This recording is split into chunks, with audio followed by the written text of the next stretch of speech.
In this video, we're going to look at why taking anti-inflammatory medication or NSAIDs like Ibuprofen or Naproxen for muscle pain is not really a good idea. We'll look at what it does for muscle strains or tears, then also DOMS, that delayed onset of muscle soreness you feel after exercise. And then lastly, for taking it before you exercise. Some people do that to help performance, that they don't want to feel muscle pains while they're exercising. And we'll look at what the research says regarding that. For those of you who don't know me, my name is Maryke. I'm one of the physiotherapists from sportsinjuryphysio.com. We can get online physiotherapy assessment as well as treatment for your injuries. Have a look at the description of this video if you want a link to our website. So why is it not a good idea to take anti-inflammatory medication when you've torn or pulled or strained a muscle? If we think of what happens in your muscle, when you tear it or pull it or strain it, you actually tear some of the muscle fibers and you damage some of the cells. Now, to repair this, the body has to get rid of the damaged cells to be able to rebuild new ones. And it uses the inflammatory process to come and absorb those cells and destroy them and take them away.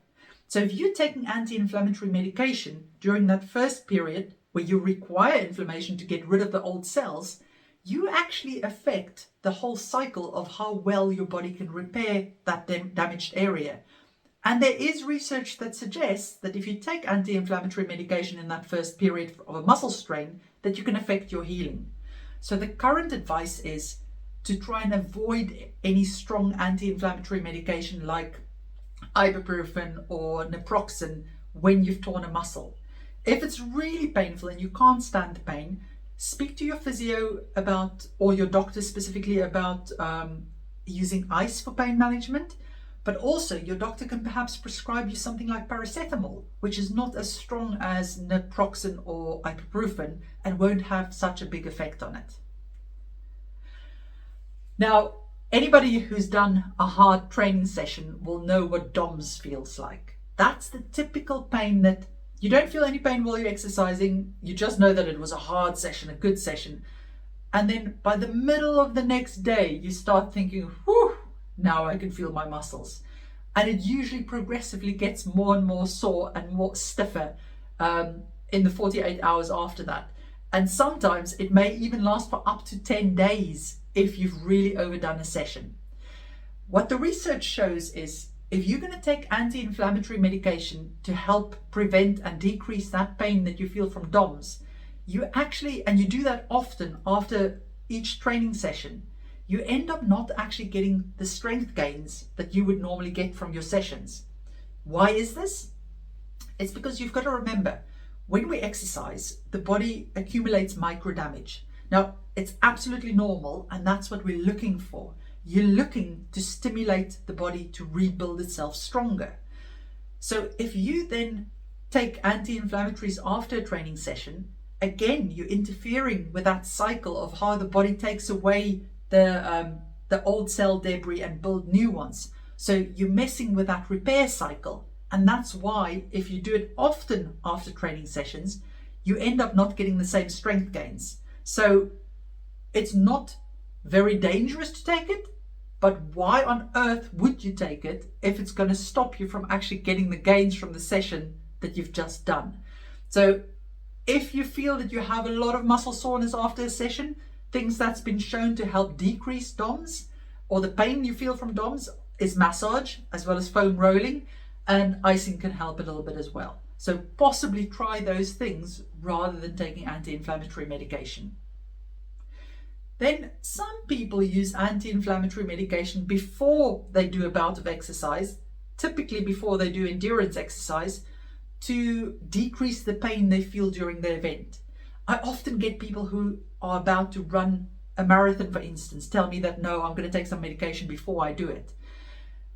And the thinking behind that is that you'll have less muscle soreness, so you'll be able to run better. Now, there's a large research study where they looked at a systematic review, where they looked at lots of studies. Let me just get this right. They looked at a total of 23 different studies, 514 athletes in total, where they looked at, did it enhance performance for the group that took anti-inflammatories before exercise versus the group who didn't? And they found that it didn't really have any significant effect for how well these people performed. So you're not necessarily going to gain anything from taking it. And why I'm worried about people taking anti-inflammatory medication before they exercise, especially before endurance sports, is if you're going to dehydrate during that event, you're likely going to damage your kidneys, or more likely to damage your kidneys if you're also taking anti-inflammatory medication. Because on its own, anti-inflammatory medication is already hard for the kidneys to get rid of. So then if you add on top of that dehydration, you're gonna multiply the problem, or add to the problem. The second thing to remember is that endurance sports also affects your stomach lining as well as the lining of your gut. So you get a bit of an inflammatory reaction in those parts when you do endurance sports like marathons or anything like that. Now, anti-inflammatories on its own also affects the stomach lining and can cause ulcers and things. And so if you're taking the two on top of each other, you can get an enhancement of that effect as well.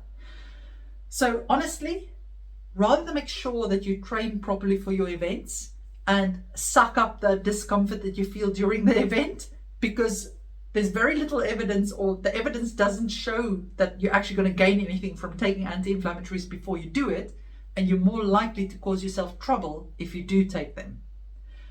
Hope you found this useful. Remember, if you need more help with an injury, you're welcome to consult one of the team via video call. Link to our website is in the description of this video. Take care.